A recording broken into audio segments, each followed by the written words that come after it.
Do we keep the regime of multiple currencies or do we join the Rand Monetary Union? The market will tell you. What I can tell you will lose is the Zimbabwean dollar. It will lose. What I can tell you, Honorable Speaker, will lose is the bond note. It will lose. I'm winding up. It will lose. What I'm not sure will win is between the retention of the multiple currency system and joining the Rand Monetary Union. I think it's 50-50. Yeah. That I don't know. I think it's 50-50 because there's merits and demerits. But the first two, 6-0. I have no doubt about it. Next, on economic reform, we need to deal with the infrastructure of corruption in this country. We are now ranked one of the lowest countries on the Transparency International Corruption Index. The only two countries that are doing better, if you can call West corruption is better than Zimbabwe, and that's South Africa and Nigeria. There are 4 commanding heights of corruption that we must deal with in this country. The first one is the US dollar, the foreign exchange. You can't have an elite going to the Reserve Bank to borrow $40 million and then repay it using bond notes. So that infrastructure, that commanding height of corruption must go. The second commanding height of corruption is fuel. There's arbitrage in fuel. Why are we buying all our fuel from Singapore to a company called Trafigura when Singapore is not an oil-producing company? Why are we not buying it from Saudi Arabia and other oil-producing countries, including Venezuela? And why on the 12th of January 2019 did we increase the bond note price of fuel when all we needed to do was to liberalize the price of fuel, to dollarize the price of fuel? Because that would have resolved the shortage, because fuel is bought in US dollars. So as a result of what we did, the fuel queues are still there. There's no fuel because we did not address the fundamental thing, which is the shortage of fuel. And on 12th of January, all we needed to do is to say, please sell your fuel in US dollars. And anyone who wants a license, come. If you want to take fuel from Brazil, from China, from Kuwait, you've got a license. And within days, not weeks, within days, we'll have sorted out the queues and the price will come down. I'm astounded by the fact that our fuel is one of the most expensive in the world. Yet in the past 6 months, the price of crude has tumbled from $80 to $45 a barrel. That arbitrage now between $85 and the $3 we're buying it is going into someone's private pocket. So we need to decimate this commanding height of corruption. The third commanding height of corruption is command agriculture. That speaks for itself. We've spent $4 billion in the last 3 years on command agriculture, but we have nothing to show for it. We're still buying maize from Zambia and Malawi from former Zimbabwean farmers, ironically. The fourth commanding height is, of course, minerals. When I was finance minister, I used to sound like a broken record in respect of our diamonds. Now there is gold, now there is platinum, now there is a chrome. It's not good enough. We have to shut those commanding heights as a precondition of this economy moving forward. The other things are developmental. We need infrastructure, we need technology. Fourth thing which we need to deal with is something that I started with, the agenda of nation building. We have a country, but we don't have a nation. The levels of hatred existing among us, which we now see being played and replayed on social media. I think the levels of toxicity in this country are equivalent to Rwanda in January of 1994. And I mentioned January because in April of 94, Rwanda had a genocide where 800,000 people were killed. And it's not just disaffection, at least for the constituents I speak of.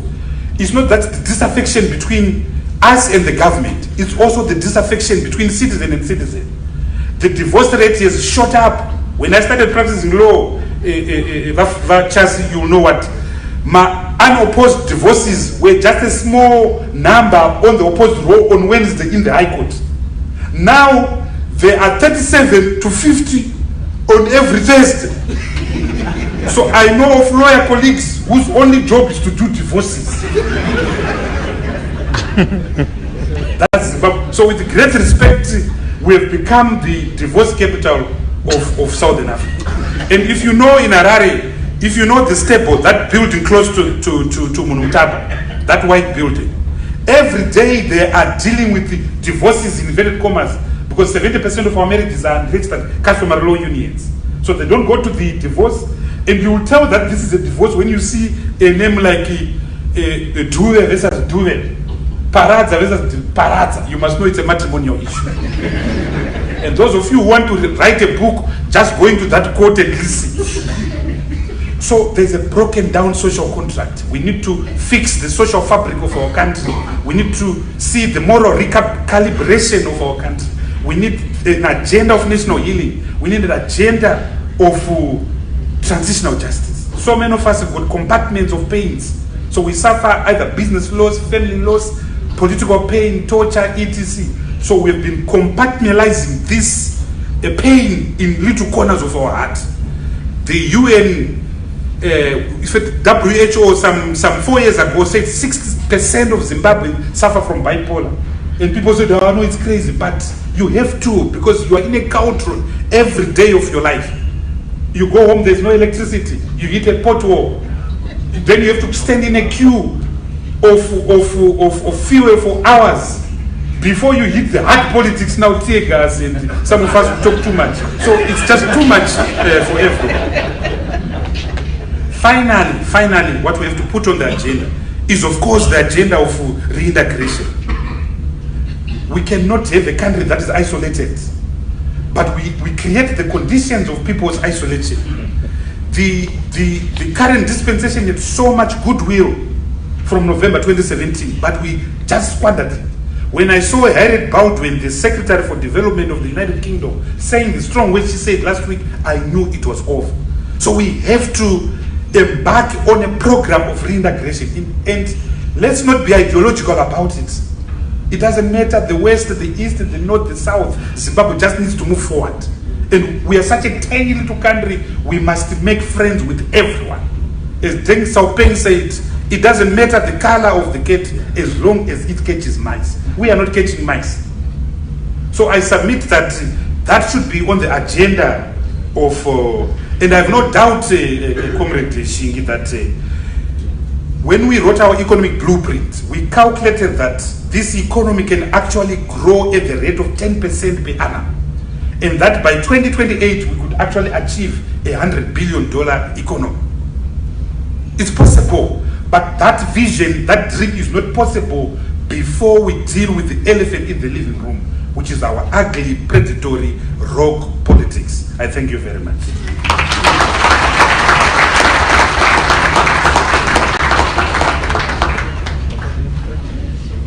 Well, thank you very much, Honorable Tendai Biti. Sometimes you just don't know where to govern this, but I think that it was worth us to allow some of this to make sure that he discharges what was on his heart. As much as I allowed his speaker to also discharge what is on his heart. And now I would like to call upon my brother. I'm trying to reserve comments for the two discharges because we would like to receive comments from. But I'd like to call upon my brother, J.M. Busha, who is the CEO of J.M. Busha Investment Group. He will be talking on leading in diversity in difficult times. For him to come up here, a round of applause as he comes. As he comes, Chairman, I am going to assume some very sweeping powers over this meeting. And those are to manage our time, but at the same time to try and get some value out of this, what we call the big debate. So I'm going to just use my own creativity and the powers that you've bestowed upon me. So I will try and tie things together properly. So I'll allow the next speaker, my brother. The others are politicians, and I know you are one too, but would you promise me one thing? Yes, Papa. Yes, Papa, yes. let's agree, how many minutes are you going to speak? Between 10 and 15. 5. Okay. All right. 10, 15, now 5. All right. Let's see how you go. But I would like this gathering here to interact and interrogate some of the contributions that you would have put. So please go ahead. Thanks. Honorable Speaker, Tendai Biti, distinguished guests, and the ambassador from Nigeria, the chairperson, chairman of the CEO Africa Roundtable, Mr. Bina, the CEO, Mr. Gundani. Good afternoon. So last time I met Dr. Shingi, we were debating whether to call him Papa, is the fondly called within the ministries. You know, so if they're not prophets, they are Papa, and their wives are Mama. So thank you, Papa, for giving me the opportunity. So I'm going to really talk about leadership here. This is really about leadership in diversity and difficult times. And all of us would know that globally, we are in difficult times. And I think if I follow Honorable Biti, in Zimbabwe, we are in difficult times. So I'm going to talk about VUCA. And I'm sure you all heard of this acronym VUCA, which originated from the US military when they were describing conditions in Afghanistan and Iraq during those invasions. So the V stands for volatile, uncertainty, complex, and ambiguous. And I've just changed that to say we are in a very uncertain conditions ahead in Zimbabwe. We are aware that we have very uncertain conditions ahead of us in Zimbabwe. Now, if we were to coin as business people to say, you know, we are in the VUCA environment, it does not take a rocket scientist to understand that. And I'm going to ask ourselves, my fellow executives, so how do you, as an executive, as a CEO, lead and deal with changing economic, trading, political environment? And I know in your analysis you can have, pastel and all the different forms of models you use to be able to analyze so that your business can survive and your business can grow. This is what is you as a CEO, as an executive. How do you survive when there are trade wars? How do you survive when you don't know where the bond note would be trading tomorrow versus the actual currency, the real currency, which is the US dollar? So you'll be able to see that there is liquidity crisis. More bond notes. I spoke here in 2017 or 2016 when they said they're going to inject 200 million bond notes to deal with the liquidity in Zimbabwe. Only 200 million bond notes. And it's now more than a year. We still have bond notes we can't find in a bank, but we find them in the streets of Harare.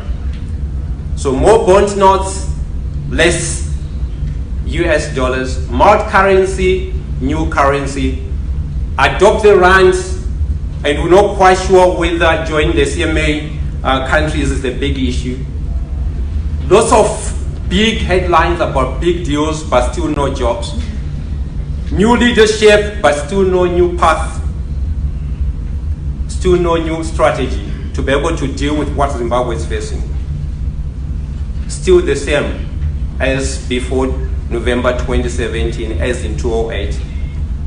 If you left Zimbabwe in 2008, you see the queues on the banks. You come back in 2018 and 2019, you still see the same queues. So the same. Hyperinflation, still tough business conditions for many Zimbabweans. Still shedding jobs. Uncertainty is there. You cannot predict if you are in the business of exporting and importing? How do you do your scenarios? What currency do you use? What term structure of interest rates do you use? And who's going to pay you? You still cannot pay your staff, and the staff cannot pay school fees and other stuff. Still, you need to survive as a business. Because business must be able to put models to be able to survive in the long term. But within the VUCA environment, you need to be able to say, how do you go forward? How do you grow your profits? How do you deal with the trade wars between China and the US? And how do you deal with President Trump, who can arrest the CEO of Huawei purely because you traded with Iran? How do you deal with the global issues? How do you compete as a Zimbabwean business where you want to be able to scale so you can compete with other business globally? And how does Zimbabwe as a country improve on the global economic index? There's still no Brexit deal in the UK. And that's the result of immigration issues. That's the result of advanced world saying no to African immigrants to their countries. That's why today they can choose and decide who takes who, and some perish in the Mediterranean seas. Still in Africa, we still talk about hope. Still we talk about our great resources. Still we pride and we say we are the richest continent, yet our people do not have options. It's time for us to wake up really and stop talking about potential, and let's talk about reality, where we are. So if you look at the picture there, 1997, 1998, that was the Asian crisis, that started in Russia. I was a trader on the JC those years. 2001 to 2003, the Iraq War. 2007, 2008, the financial crisis. Zimbabwe was going already in its financial crisis. Hyperinflation, everybody was a trillionaire. 2017, 2018, trade wars. And that's a circle. We are trapped in a cyclical trap where we can't get out of our problems. We need, as Zimbabweans, to be, and Africans, to be innovative. We need to make sure that the leaders we choose, the people who run our companies, are men and women of integrity. The people who run our governments, local, national, are men and women of integrity. They must have a vision. They must be able to enroll the best men and women and be able to engage them so that we can move forward. That's what leaders do. The previous speakers kept on talking about vision and leadership, and that concur. But what kind of leadership? We need leaders that can own a vision. Out of the vision, you can build a strategy and a mission to be able to execute so that you realize what you envision. A vision is what you want to see. If you say you want to see Zimbabwe prosper and being a middle income, then you need to be able to say the strategy is mapped to achieve that. Those who do not have an MBA today, you're going to get an MBA because I'm going to go into case studies. Those who have one, you're going to get an extra. So I've got part one of my presentation. These are two case studies. I'm going to use two mining disasters. One that turns into a tragedy, and one was a joy. The two case studies I'm going to talk about are two mining disasters. One was in Chile, or Chile, where 33 miners in 2010 were trapped about 800 meters down in the ground. And the second example I'm going to use is in South Africa, where miners, 3,000 miners, camped on a kopje in Marikana, demanding for a better wage. And what you're going to see, ladies and gentlemen, fellow executives, how the two CEOs of those countries, the two presidents, reacted to those two. And this is a live case where we are able to see leadership, vision, and being able to find solutions as it happens. So, San Jose copper mine in Chile, the president was President Pinera, and in South Africa, the president was President Jacob Zuma. Both leaders were elected in 2010. Well, actually, in 2010 was the president of Chile. President Zuma was elected just a year earlier. What is further tragic for Chile is that prior to that, there was an earthquake before the new president took over. In August, as Fete said, 33 miners were trapped 700 meters down, almost 1 kilometer, you can imagine. And on August 9, 2012, 3,000 miners were on strike for higher wages. The results are very different. The president of Chile took charge, and he had one direction: bring those miners back on the ground, dead or alive. That was clear, unequivocal clear. If they come alive, they were going to celebrate. If they were dead, they would have the decency to bury their people, and families would get closure. That was clear leadership and very clear directive. Bring them alive or dead on the ground. That's what he said, and he was on the ground. President Zuma, his directive, he sent 400 heavy armed policemen to Marikana, and we all know what happened.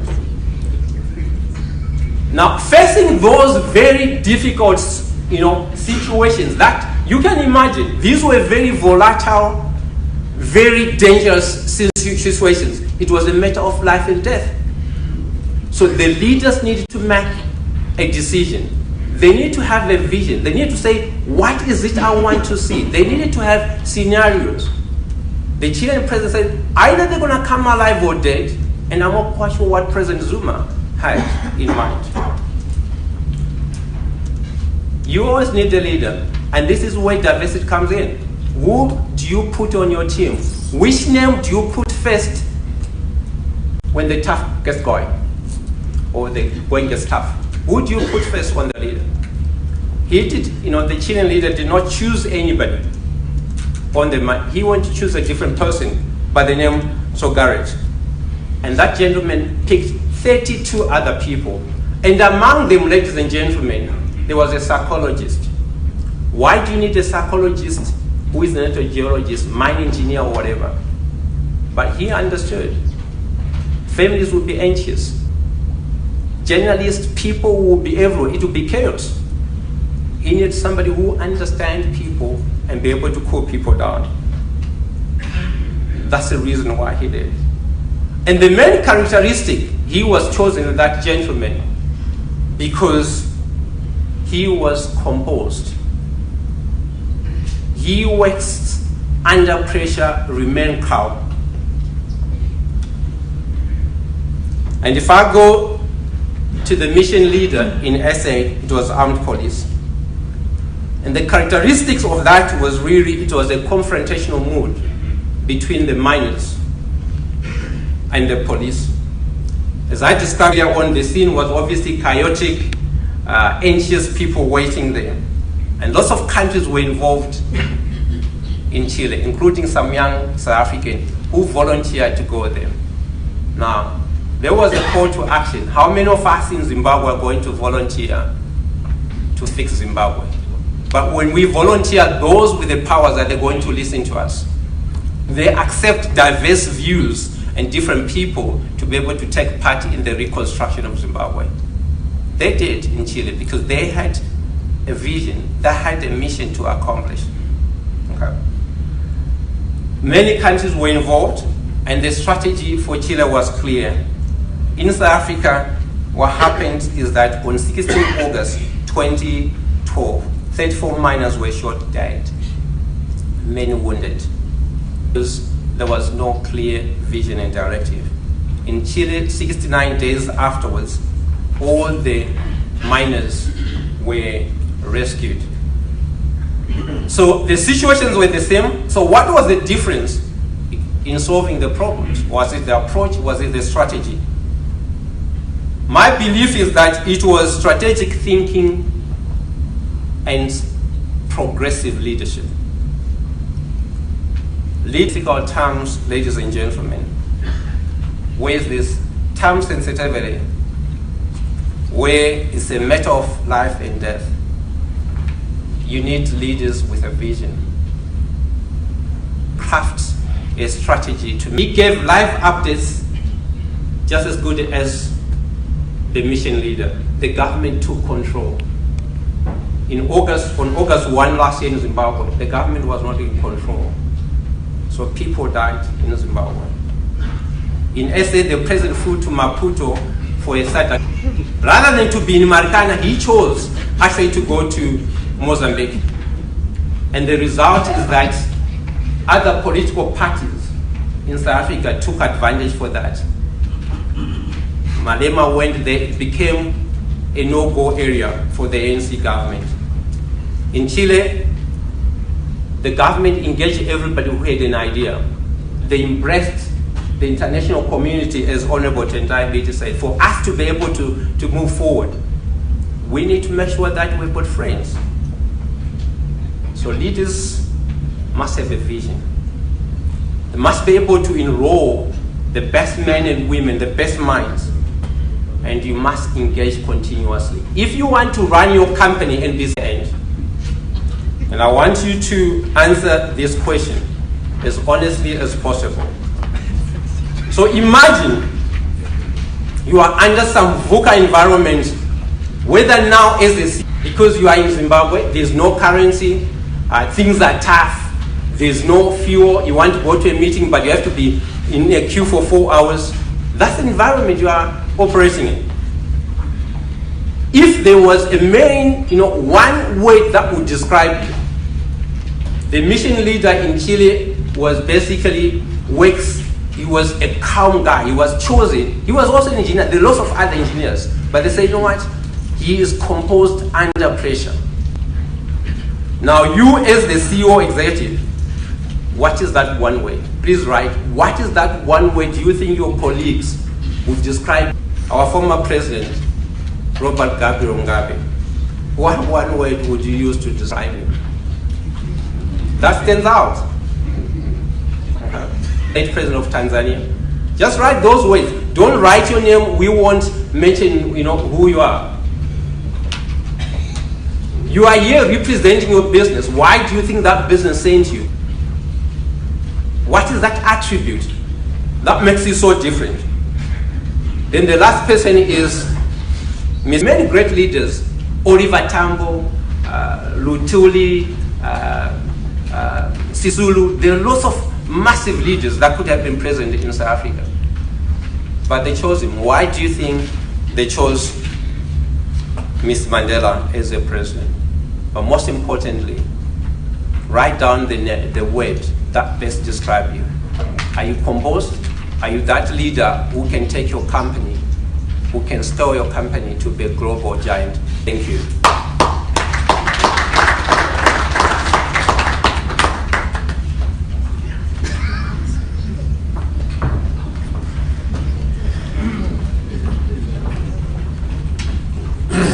Now we have a crisis of time.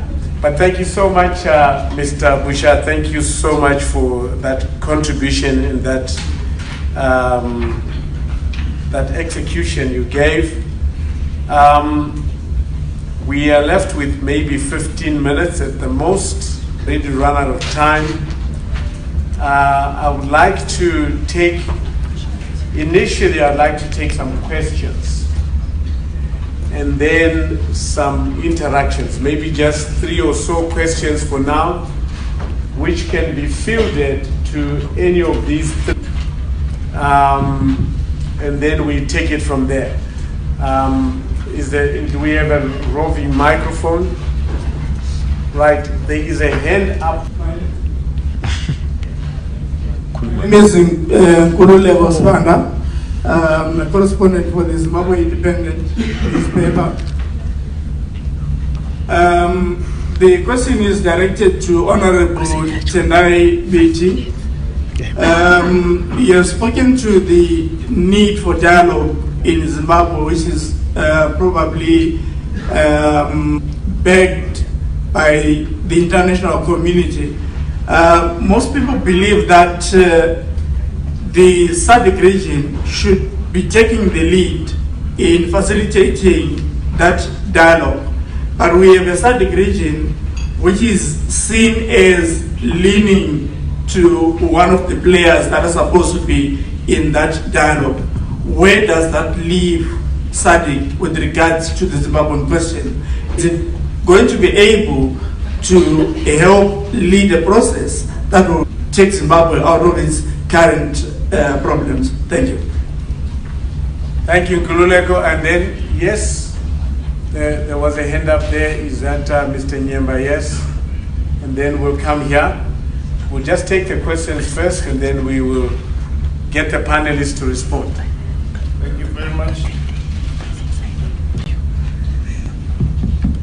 Thank you very much. Yes, you're loud and clear. Just thank you. This question is, William Nyemba is my name, member of the CEO Roundtable. This question is directed to Mr. Speaker. We were quite pleased to hear you encouraging us as CEOs to add our voice to the dialogue. We're also glad that you highlighted the dialogue issue as one of the issues that needs to be addressed to try and sort out the mess in the country. I just wonder if, Mr. Speaker, in your office, and you deal with these politicians every day, and I think it's so clear that the dialogue is amongst the politicians mainly.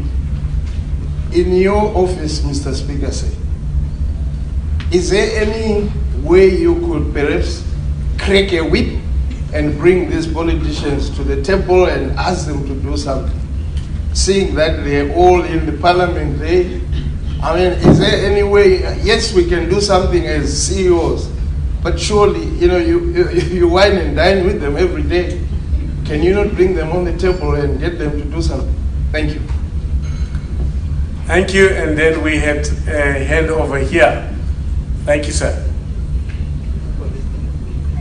Thank you. My name is Godfrey. I work for the company known as Petrofed. My question goes to my brother, Mr. Busha. My question goes like this. We are CEOs of companies, and we're in a toxic environment, as already been described. Our situation is unique. We heard about China, we heard about South Africa. They chose options. What is our option in this environment of ours? What are our choices? We have already chosen leaders. This is where we are. What are the options really? Government has put its options on the table. And those options appears to be different from what Mr. Biti has said. And this is our environment. What are the options? Leaders were chosen. How do we navigate this environment? That is my question. Thank you.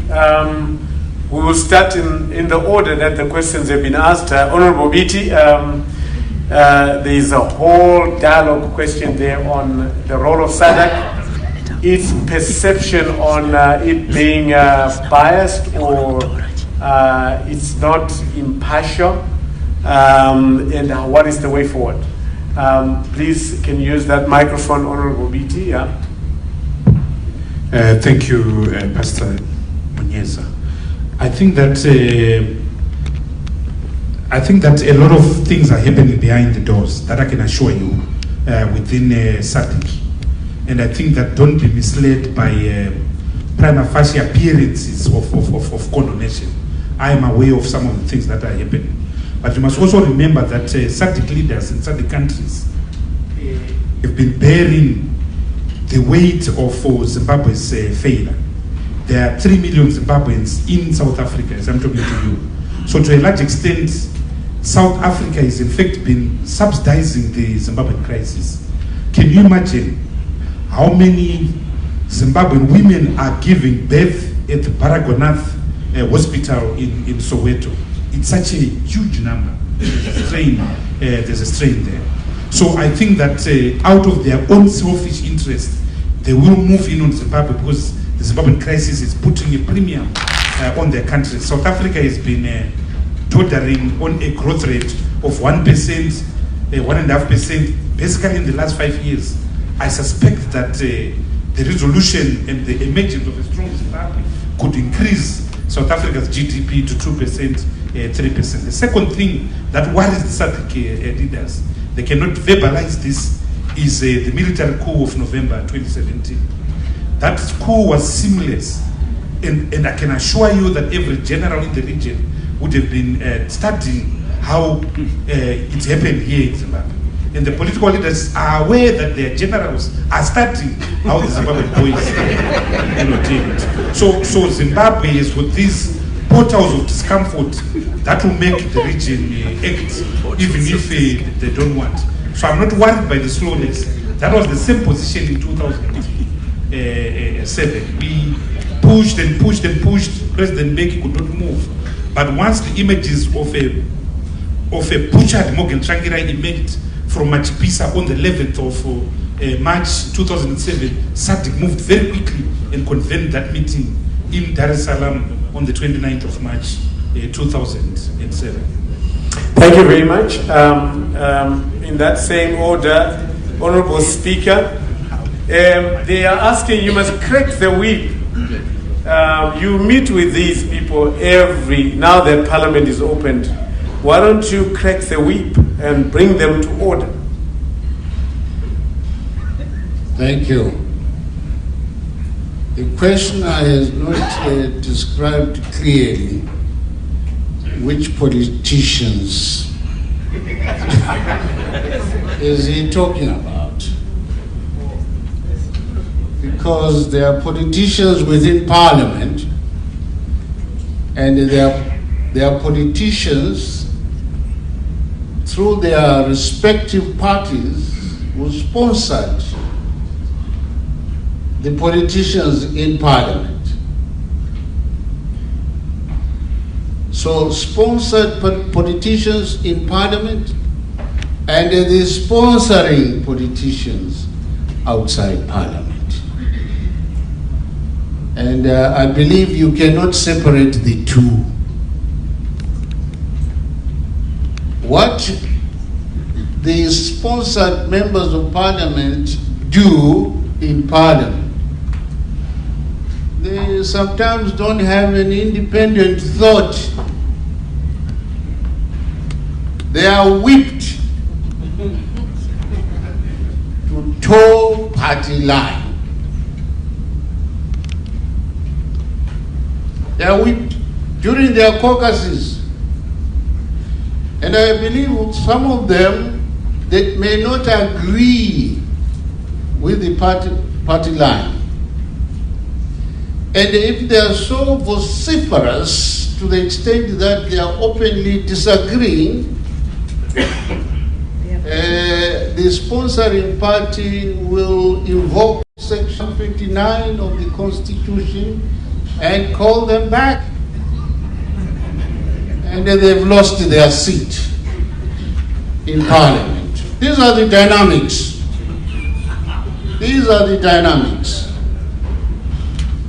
They are not free agents, and I am sure some of them suffer crisis of conscience. And when they are recalled,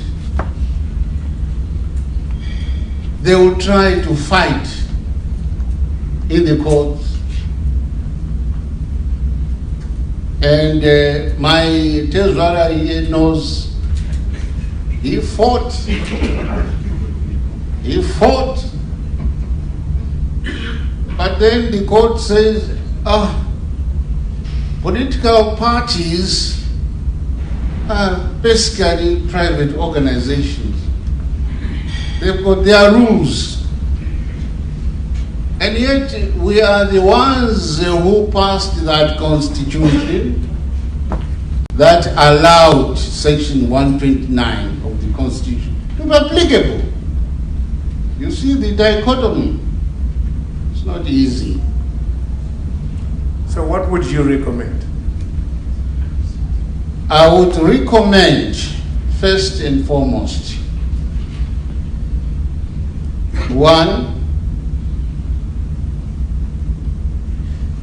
the level of politician that comes to Parliament. There are few BTs who can articulate issues as he did this afternoon. There are few. Agreed? I was going to be surprised if you didn't clap your hands. The Constitution, which we adopted after a referendum during the GNU, yeah, especially the major parties, we came out with that Constitution and endorsed Section 129 of the Constitution. Now the Constitution also says, to be a member of Parliament, you must be 21 years and older, registered voter, citizen of Zimbabwe. Only 3 qualifications. That's all. Intellectual and professional capacity is not an issue. Now, that's what you give me.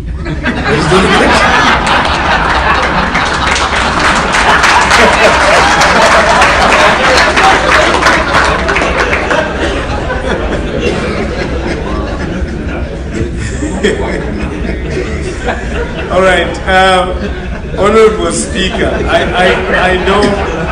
Can I know. I want to put you to a point where you must then tell us you've got this material that you've got. Yes. Yeah, the Constitution has given you that. The people of Zimbabwe has given you that. We have a toxic political environment. We need to dialogue. We need to move forward as a nation. And you are one of the 3 arms of the state, and you are sitting at the helm of it. So I don't think we are going to allow you to excuse yourself from proffering a solution. That's very good. That's very good. Solution number 1, which we have practically done, is that in a microcosm manner, our parliamentary committees involve all members of Parliament from different political persuasions. And when they are in that committee, we have said they must come up with consensus. And invariably they've come up with consensus reports. But that is not enough. That is not enough. Parliament, for example, could be interrogating these various issues that I raised and what Honorable Biti raised and what Mr. Busha raised.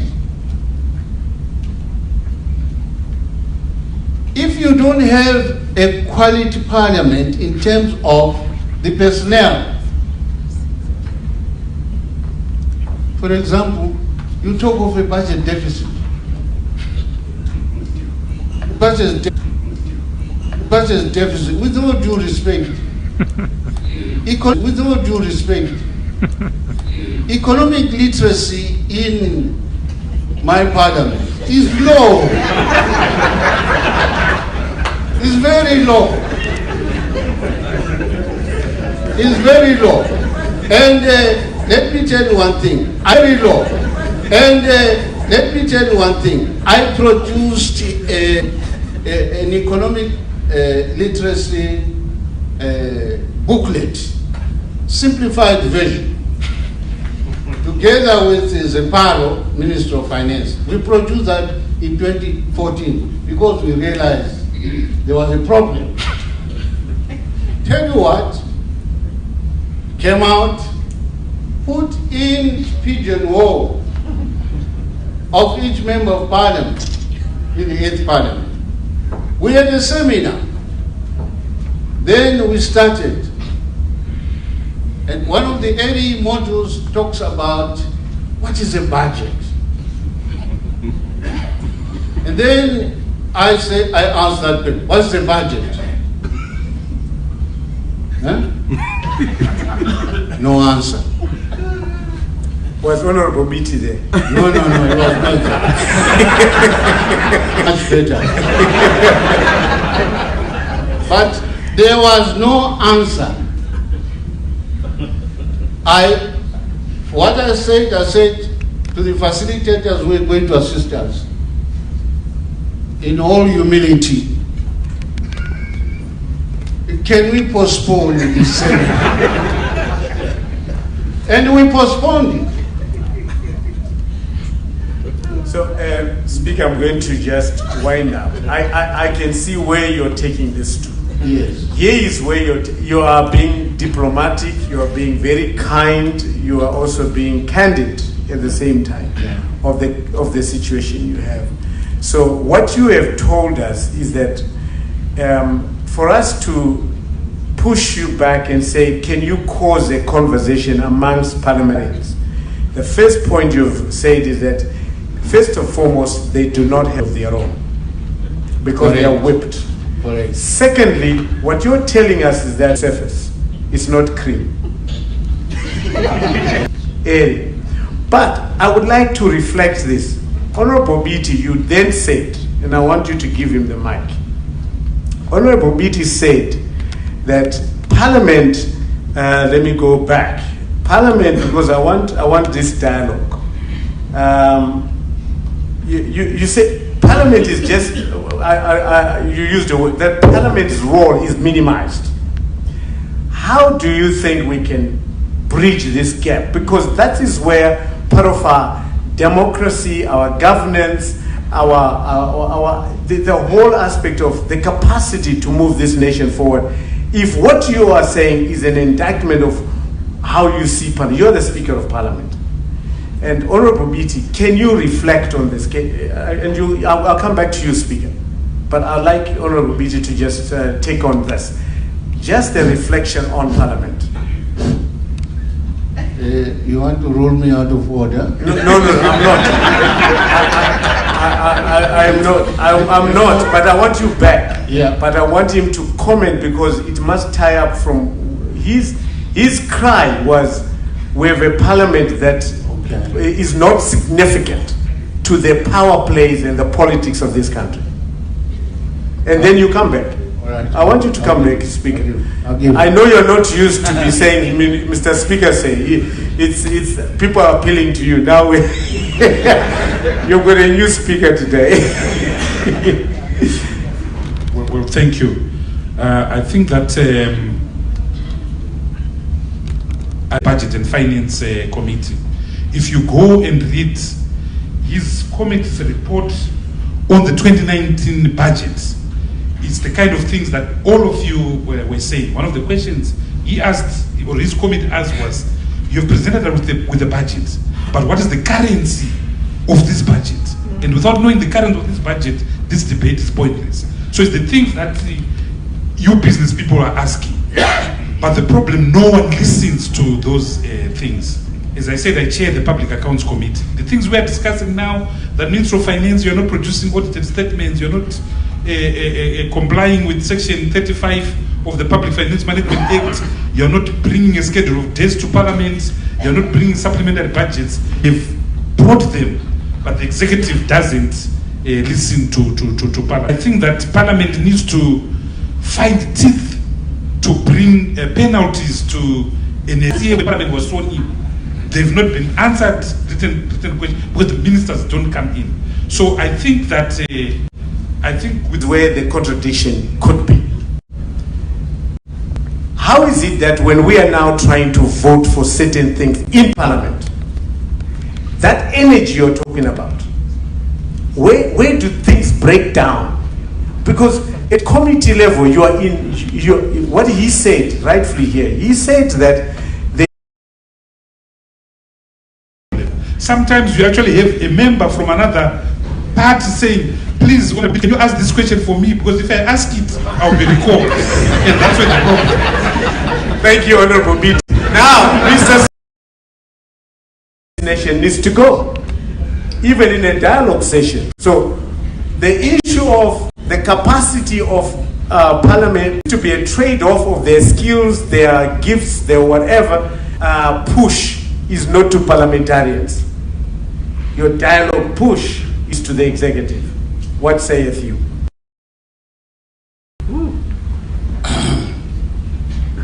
That's a. Before I say what I'm going to say about the Constitution. This is in 2017. No, 2015. 2015, okay. 2015. And then the matter was discussed, I'm told, in the House. And some members of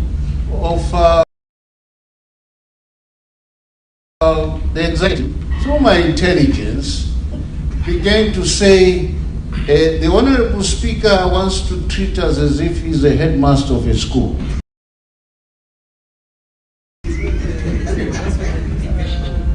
Yeah? Mm-hmm.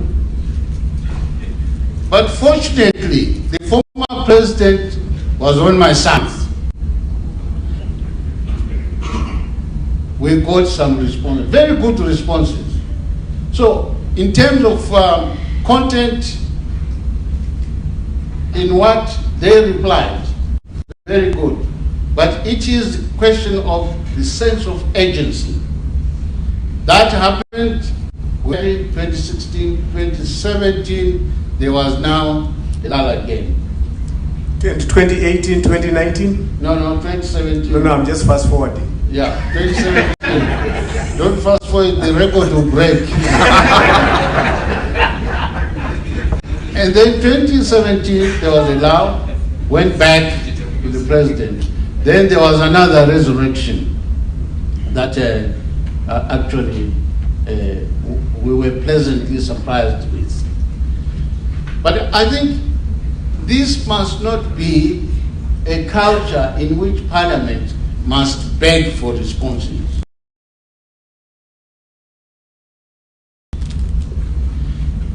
Because as Honorable Biti has indicated, and I alluded to it as well, the question of constitutionalism. If you are an executive that respects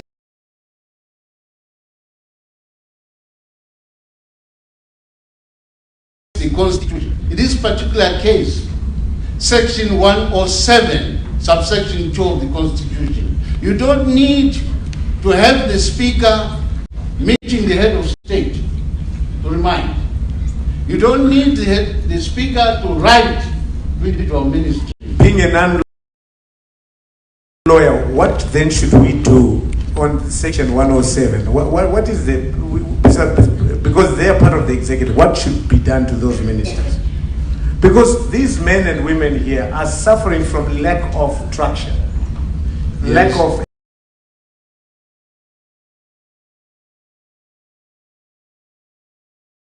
execution. Yeah, let's start where the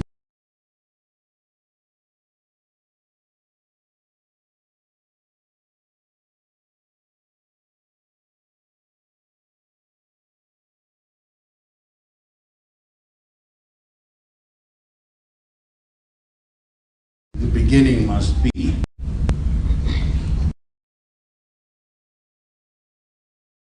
I consider these members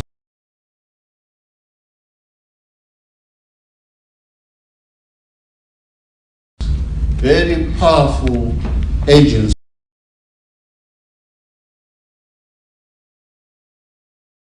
of influence. The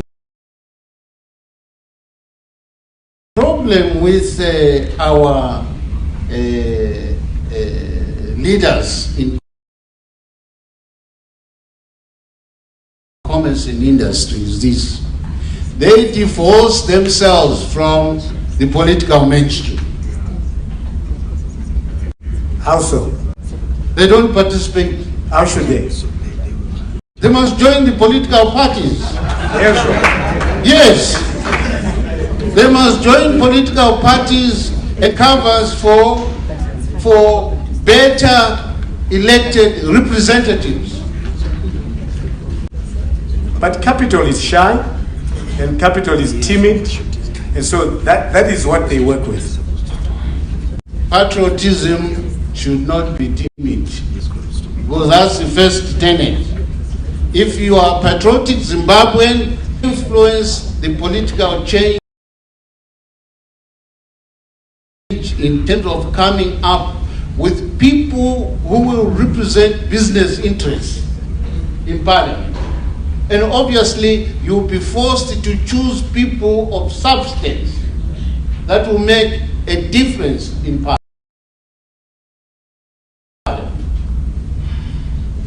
Further than that, they can influence the electorate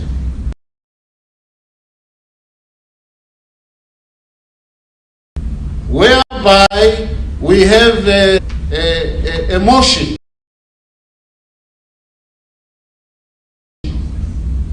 like what the Zambians did